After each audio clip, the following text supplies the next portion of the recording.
In this guide, I'm going to show you how to unprivate your TikTok account. Before we get into this guide, make sure to like the video and subscribe to the channel with all notifications on. It really does help with the channel and it lets us know that you want more content like this. We'd greatly appreciate it. And if at any point throughout this guide you did have any questions, just ask them down in the comment section below and we could help you out further. I'm going to be doing my best to reply to every single comment down there. Begin by opening up TikTok, and from the home page, go ahead and tap on profile down in the bottom right. It's going to take you to a page that looks like this.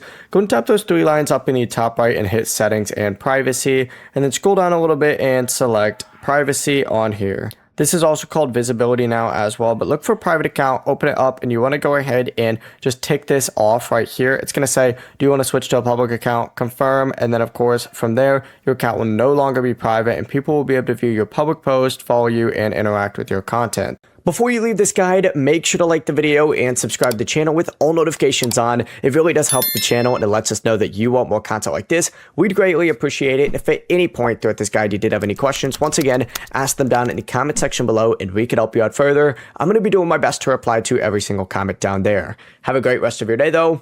Peace.